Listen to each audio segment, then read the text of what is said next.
Hello friends, welcome to my YouTube channel. आज के इस वीडियो में हम बात करने वाले हैं वर्ब की। वैसे तो वर्ब को बहुत सी किस्मों में बांटा गया है और बहुत से तरीके से तकसीम किया गया है, लेकिन हम सिर्फ उतनी ही तफसील से बात करेंगे जितनी कि हमारे लिए ज़रूरी है और मुश्किल भी नहीं है। वर्ब कहते हैं किसी काम को या किसी हालत को या किसी चीज़ की मौजूदगी के बयान करने को, जैसे कि रन दौड़ना या फिर प्ले खेलना या बीट मारना। और इसी तरीके से हालत की मिसाल जैसे कि फील महसूस करना, एंगर गुस्सा होना, हैप्पी खुश होना। और मौजूदगी की मिसाल जैसे कि इज़ है, वाज था, विल होगा। वैसे तो वर्ब की बहुत सी किस्में हैं, लेकिन हम अभी सिर्फ दो किस्मों के बारे में बात करेंगे कि वर्ब की दो किस्में होती हैं। पहली मेन वर्ब यानी कि जो असल होती हैं, और दूसरी किस्म हेल्पिंग वर्ब होती है यानी कि जो मेन वर्ब की मदद करने के लिए लाई जाती है। इसके ज़रिए से मेन वर्ब के ज़माने को बताया जाता है और मेन वर्ब कहते हैं किसी काम या हालत के बारे में बयान करने को, और इसके मुकम्मल माना भी समझ में आते हैं, जैसे कि प्ले खेलना, फ्लाई उड़ना, रन दौड़ना। अब हम जुमलों में इसका इस्तेमाल करके देखेंगे, जैसे कि वी प्ले क्रिकेट, हम क्रिकेट खेलते हैं। इस जुमले में प्ले एक मेन वर्ब है। इसी तरीके से जैसे कि बर्ड्स आर फ्लाइंग, चिड़िया उड़ रही हैं। इस जुमले में फ्लाइंग एक मेन वर्ब है क्योंकि इसमें उड़ने का काम हो रहा है। और इसी तरीके से जैसे कि यू आर रनिंग फास्ट, तुम तेज़ दौड़ रहे हो। इस जुमले में रनिंग एक वर्ब है। और वर्ब के बारे में सबसे बड़ी बात जो याद रखने की है वो ये है कि एक वर्ब की चार फॉर्म होती हैं, यानी कि एक वर्ब को चार तरीके से इस्तेमाल किया जाता है, जिनमें से पहली फॉर्म को बेस फॉर्म कहते हैं या प्रेजेंट फॉर्म कहते हैं, और आसानी के लिए हम इसको फर्स्ट फॉर्म कहते हैं। और दूसरी फॉर्म को पास्ट फॉर्म कहते हैं, और आसानी के लिए हम इसको सेकेंड फॉर्म कहते हैं। और तीसरी फॉर्म को पास्ट पार्टिसिपल फॉर्म कहते हैं, और आसानी के लिए हम इसको थर्ड फॉर्म कहते हैं। और चौथी फॉर्म को प्रेजेंट पार्टिसिपल फॉर्म कहते हैं, और आसानी के लिए हम इसको आईएनजी फॉर्म कहते हैं। और आपको ये तमाम नाम याद करने की कोई ज़रूरत नहीं है, आपको बस सिर्फ इनको first form, second form, third form और आईएनजी फॉर्म के नाम से याद रखना चाहिए, क्योंकि ज़्यादातर इनको बस इसी नाम से याद किया जाता है। और ज़्यादातर वर्ब की फर्स्ट फॉर्म से सेकेंड फॉर्म और थर्ड फॉर्म बनाने में एक ख़ास तरीका होता है, यानी कि फर्स्ट फॉर्म के आखिर में ईडी जोड़ देते हैं तो सेकेंड फॉर्म और थर्ड फॉर्म बन जाती है, और फर्स्ट फॉर्म के आखिर में हम जब आईएनजी जोड़ देते हैं तो उससे आईएनजी फॉर्म बन जाती है। ज़्यादातर वर्ब को इसी तरीके से सेकेंड फॉर्म और थर्ड फॉर्म और आईएनजी फॉर्म में बदला जाता है, जैसे कि एडमायर तारीफ़ करने के माना में, इसकी सेकेंड फॉर्म है एडमायर्ड, थर्ड फॉर्म है एडमायर्ड, आईएनजी फॉर्म है एडमायरिंग। इसी तरीके से एडवाइज़, इसकी सेकेंड फॉर्म है एडवाइज्ड, थर्ड फॉर्म है एडवाइज्ड और आईएनजी फॉर्म है एडवाइजिंग। एडवाइस के माना सलाह देने के होते हैं। यहाँ पर एक बात याद रखने की है कि जब किसी वर्ब की बेस फॉर्म यानी कि फर्स्ट फॉर्म के आखिर में ई हो तो उसकी सेकेंड और थर्ड फॉर्म बनाने में डी का इजाफा किया जाएगा, और आईएनजी फॉर्म बनाने में ई को हटाकर उसके बाद आईएनजी बढ़ाया जाएगा।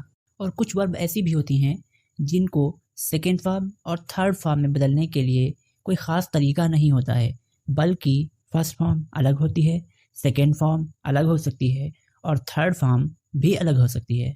जैसे कि बिगिन, इसके माना शुरू करने के होते हैं, इसकी सेकेंड फॉर्म है बिगेन और थर्ड फॉर्म है बिगन। और इसी तरीके से बेट, बेट के माना होते हैं शर्त लगाने के, इसकी सेकेंड फॉर्म है बेट और थर्ड फॉर्म है बेट। और इसी तरीके से ब्रेक, इसकी सेकेंड फॉर्म है ब्रोक और थर्ड फॉर्म है ब्रोकन।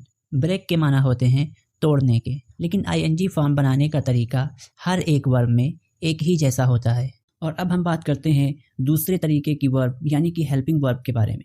हेल्पिंग वर्ब उन वर्ड्स को कहते हैं जो जुमले के अंदर मेन वर्ब्स की मदद के लिए लाए जाते हैं और इनकी अपनी कोई मीनिंग भी नहीं होती है, यानी बगैर वर्ब के मिलाए इनके माना समझ में नहीं आते हैं। जैसे कि हमने कहा यू आर, तुम हो। अब इसके कोई भी माना हमें समझ में नहीं आ रहे हैं, लेकिन अगर हमने कहा यू आर प्लेइंग, तुम खेल रहे हो, अब इस जुमले में हमको पूरे माना समझ में आ रहे हैं। और इस जुमले में यू सब्जेक्ट है, आर हेल्पिंग वर्ब है और प्लेइंग ये मेन वर्ब है। और ये 23 वर्ड होते हैं, जैसे कि is, am, are, was, were, be, been, have, has, had, do, does, did, will, would, shall, should, may, might, must, can, could اور ought to. اور ہو سکتا ہے کہ اس کے علاوہ بھی ہیلپنگ ورب ہوں، لیکن ابھی ہم اپنے ویڈیو میں صرف ان 23 کا ہی ذکر کریں گے، یعنی کہ ہم صرف ان 23 کے بارے میں ہی بات کریں گے۔ اب ان میں سے ہر ایک کو ہم جملوں میں استعمال کر کے دیکھیں گے۔ تو سب سے پہلے اس کے معنی ہے کے ہوتے ہیں، یعنی کہ یہ واحد کے لیے استعمال ہوتا ہے، جیسے کہ ہی از گوئنگ، وہ جا رہا ہے۔ اس جملے میں از ایک ہیلپنگ ورب ہے جو کہ گوئنگ جو کہ مین ورب ہے اس کے معنی کو مکمل کرنے کے لیے آیا ہے۔ اور اسی طرح جیسے کہ شی از ریڈنگ، وہ پڑھ رہی ہے، اس جملے میں از ایک ہیلپنگ ورب ہے۔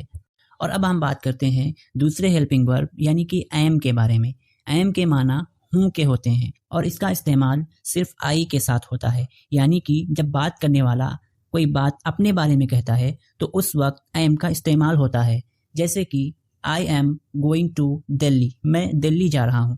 اس جملے میں ایم کا استعمال ہوا ہے اور ایم ایک ہیلپنگ ورب ہے۔ اور اسی طریقے سے جیسے کہ آئی ایم ریڈنگ بک، میں کتاب پڑھ رہا ہوں، اس جملے میں ایم کا استعمال ہوا ہے اور ایم ایک ہیلپنگ ورب ہے۔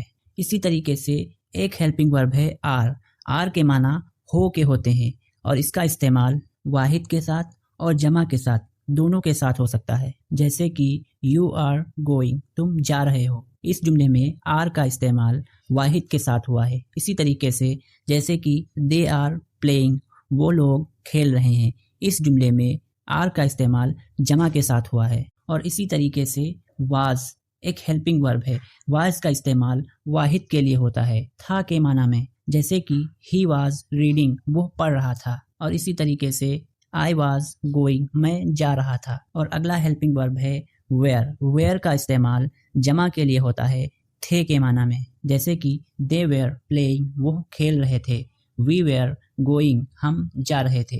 اور اسی طریقے سے بی اور بین ان دونوں کا استعمال ہونے کے معنی میں ہوتا ہے، جیسے کہ you will be at home tomorrow, یعنی کہ کل تم گھر پر ہوگے۔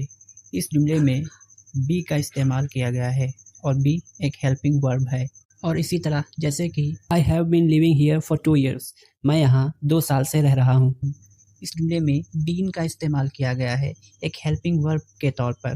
اور اسی طریقے سے ہیو اور ہیز بھی ہیلپنگ ورب ہیں، رکھنے یا پاس رکھنے کے معنی میں استعمال ہوتے ہیں، جیسے کہ آئی ہیو اے پین، میرے پاس ایک پین ہے۔ اور اسی طریقے سے جیسے کہ ہی ہیز نائس کلوتھز، اس کے پاس اچھے کپڑے ہیں۔ ان دونوں میں فرق یہ ہے کہ ہیو کا استعمال آئی، وی، یو اور دے کے ساتھ میں ہوتا ہے، جبکہ ہیز کا استعمال ہی، شی اور اٹ کے ساتھ کیا جاتا ہے۔ اور ہیڈ بھی ایک ہیلپنگ ورب ہے، اس کا استعمال پاس تھا کے معنی میں ہوتا ہے، یعنی کہ گزرے ہوئے زمانے کے بارے میں بات کرنے کے لیے ہیڈ کا استعمال ہوتا ہے، جیسے کہ ہی ہیڈ نائس کلوتھز، اس کے پاس اچھے کپڑے تھے۔ اور اسی طریقے سے جیسے کہ ہی ہیڈ فیور، اس کے بخار تھا۔ ان جملوں میں ہیو، ہیز اور ہیڈ کا استعمال ہوا ہے، یہ تینوں ہیلپنگ ورب ہیں۔ اور اسی طریقے سے ڈو، ڈز اور ڈڈ، یہ سب بھی ہیلپنگ ورب ہیں، ان کے معنی کرنے کے ہوتے ہیں۔ ان میں سے ڈز اور ڈو پریزنٹ یعنی کہ حال کے معنی میں ہوتے ہیں، اور ڈڈ یہ ماضی کے معنی کے لیے استعمال ہوتا ہے، یعنی کہ ڈڈ کا استعمال گزرے ہوئے زمانے میں کسی بات کو بتانے کے لیے ہوتا ہے۔ ڈو کی مثال جیسے کہ واٹ ڈو یو تھنک، تم کیا سوچتے ہو، اس مثال میں ڈو کا استعمال ہیلپنگ ورب کے طور پر ہوا ہے۔ اور اسی طریقے سے ڈز کی مثال جیسے کہ واٹ ڈز ہی تھنک، وہ کیا سوچتا ہے، اس جملے میں ڈز کا استعمال ہیلپنگ ورب کے طور پر ہوا ہے۔ یہاں پر آپ کو ایک بات رکھنی چاہیے کہ ڈو اور ڈز کا استعمال ایک ہی چیز کے لیے ہوتا ہے، بس فرق ان دونوں میں اتنا ہے کہ ان دونوں میں استعمال کرنے کی جگہ کا فرق ہوتا ہے، یعنی کہ آئی، وی، یو، دے اور پلورل ناؤن کے ساتھ ڈو کا استعمال ہوتا ہے، جبکہ ہی، شی، اٹ اور تھرڈ پرسن سنگولر کے ساتھ ڈز کا استعمال ہوتا ہے۔ اور اسی طریقے سے ڈڈ کی مثال جیسے کہ ویئر ڈڈ یو لیو، تم کہاں رہتے تھے۔ اسی طریقے سے ول اور وڈ یہ دونوں ہیلپنگ ورب ہیں، اور ول کے معنی ہوگا کے ہوتے ہیں، جیسے کہ آئی ول بی دیئر، میں وہاں ہوں گا۔ اور اسی طریقے سے وڈ کو بہت سے طریقے سے استعمال کیا جاتا ہے، لیکن ہم آپ کو ابھی صرف 2 तरीके बताएंगे। इनमें से पहला तरीका ये है कि जब किसी जुमले में फेल के साथ मिलकर यानी कि काम के साथ मिलकर ता, ते, ती वगैरह आ जाए, जैसे कि हम वहाँ जाते, तुम ये खाते, इस तरीके से, तो उस वक्त हम वुड का इस्तेमाल करते हैं। जैसे कि काश कि तुम मेरे साथ खेलते, ये जुमला बनेगा I wish you would play with me. इसी तरीके से इसकी एक और मिसाल है, जैसे कि मैं तुम्हारे साथ चलता लेकिन मेरे पास वक्त नहीं है। ये जुमला इस तरीके से बनेगा I would walk with you but I don't have time. और इसका दूसरा इस्तेमाल विल की जगह पर होता है, लेकिन जब बात प्रेजेंट यानी कि मौजूदा ज़माने के बारे में हो, जैसे कि वो इस वक्त कहाँ होगा, ये जुमला इस तरीके से बनेगा where would he be now. और इसी तरीके से बात जब पास्ट की हो यानी कि गुजरे हुए ज़माने के बारे में हो, जैसे कि उसने कहा था कि आज वो मुझसे मिलेगा, ये जुमला इस तरीके से बनेगा कि he said that he would meet me today. इस जुमले में वुड का इस्तेमाल हुआ है। इसी तरीके से जैसे कि मुझे पता था कि मैं ये करूँगा, ये जुमला इस तरीके से बनेगा कि I knew that I would do it. इस जुमले में भी वुड का इस्तेमाल हुआ है। हालांकि उर्दू में इस जुमले के आखिर में करूँगा है, जिससे कि ये पता चलता है कि यहाँ पर विल का इस्तेमाल होगा, लेकिन विल का इस्तेमाल नहीं हुआ है बल्कि वुड का इस्तेमाल हुआ है। और इसी तरीके से शैल और शुड ये दोनों भी हेल्पिंग वर्ब हैं। इनमें से शैल का यूज़ हम उस वक्त करते हैं जब हमको कोई वादा करना हो, जैसे कि आई शैल मीट यू टुमारो, मैं तुमसे कल मिलूंगा। या फिर हमको कोई धमकी देनी हो, जैसे कि आई शैल बीट यू, मैं तुमको मारूंगा। या फिर कोई हुक्म देना हो, जैसे कि यू शैल डू इट, तुम ये करो। और ये तमाम हेल्पिंग वर्ब बहुत से तरीके से इस्तेमाल होते हैं और बहुत से माना में इस्तेमाल होते हैं। और ऐसे ही शुड चाहिए के माना में इस्तेमाल होता है, जैसे कि you should complete your work, तुम्हें अपना काम पूरा करना चाहिए। और इसी तरीके से मे और माइट, इन दोनों के माना शायद या किसी चीज़ की उम्मीद दिलाने के होते हैं। ये दोनों भी हेल्पिंग वर्ब हैं, जैसे कि यू मे कम टुमारो, हो सकता है कि तुम कल आओ। और इसी तरीके से जैसे कि we might have done something to help you, हम तुम्हारी मदद के लिए कुछ कर सकते थे। और मस्ट ये भी एक हेल्पिंग वर्ब है, इसके माना ज़रूरी के होते हैं, जैसे कि यू मस्ट गो होम, तुम्हें घर ज़रूर जाना चाहिए। और ऐसे ही कैन और कुड ये दोनों भी हेल्पिंग वर्ब हैं, जिसमें से कैन के माना सकने के होते हैं, जैसे कि यू कैन डू इट, तुम ये कर सकते हो। इस जुमले में कैन का इस्तेमाल सकने के माना में हुआ है, यानी कि किसी चीज़ को कर सकना। और कुड का इस्तेमाल सकने के माना में ही होता है, लेकिन जब इसका इस्तेमाल माजी में हो, यानी कि गुजरे हुए ज़माने में किसी काम को करने की बात की जाए, जैसे कि you could have done that before, तुम ये पहले भी कर सकते थे। और इसी तरीके से ऑट टू ये भी एक हेल्पिंग वर्ब है, इसके माना होते हैं चाहिए के, जैसे कि you ought to respect your parents, तुम्हें अपने माँ बाप की इज्जत करनी चाहिए। इससे पहले हमने बयान किया था कि शुड का इस्तेमाल भी चाहिए के माना में होता है, इसलिए शुड और ऑट टू में क्या फ़र्क है?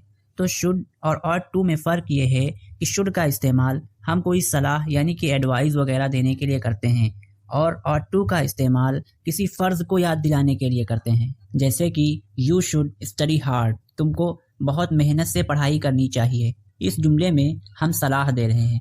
और इसी तरीके से दूसरा जुमला, जैसे कि you ought to respect your parents, तुम्हें अपने माँ बाप की इज्जत करनी चाहिए। इस जुमले में हम एक फ़र्ज़ को याद दिला रहे हैं, इसलिए इन दोनों में थोड़ा सा फ़र्क है। इस तरीके से ये कुल 23 हेल्पिंग वर्ब होते हैं, जिनकी तफसील अभी हमने आपके सामने बयान कर दी है। और हमने आपको ये जो तमाम हेल्पिंग वर्ब के माना बताए हैं, ज़रूरी नहीं है कि ये सिर्फ इसी माना में इस्तेमाल हों, बल्कि हमने आपको इनके बुनियादी माना बता दिए हैं, यानी कि ज़्यादातर ये इसी माना में इस्तेमाल होते हैं, लेकिन ये जुमलों में हालात के एतबार से अलग अलग माना में भी इस्तेमाल हो सकते हैं। इसलिए अगर किसी जुमले में ये अल्फाज आ जाते हैं तो आप आँख बंद करके इनका इन्हीं माना में तर्जमा नहीं करेंगे, बल्कि जुमलों में हालात के एतबार से इनका अलग अलग टाइम पर अलग अलग तर्जमा किया जाएगा। और आपको इससे परेशान होने या कंफ्यूज होने की कोई ज़रूरत नहीं है, क्योंकि जैसे जैसे आप इंग्लिश सीखते जाएंगे, प्रैक्टिस करते जाएंगे, वैसे वैसे आपको इन सब के माना बहुत ही अच्छी तरीके से समझ में आ जाएंगे। यानी कि इनके कौन से माना कब इस्तेमाल हुए हैं ये बहुत ही आसानी के साथ पता चल जाएगा। इसी तरीके से एक और हेल्पिंग वर्ब का इस्तेमाल होता है, जैसे कि यूज्ड टू। इसका इस्तेमाल गुजरे हुए ज़माने में किसी काम के होते रहने को बताने के लिए किया जाता है, जैसे कि he used to play cricket. وہ کرکٹ کھیلا کرتا تھا. I used to reading books. میں کتابیں پڑھا کرتا تھا. ان دونوں جملوں میں used to کا استعمال ہوا ہے اور یہ بھی ایک helping verb ہے. تو اس ویڈیو میں بس اتنا ہی. If you like this video, so please subscribe and hit the bell icon.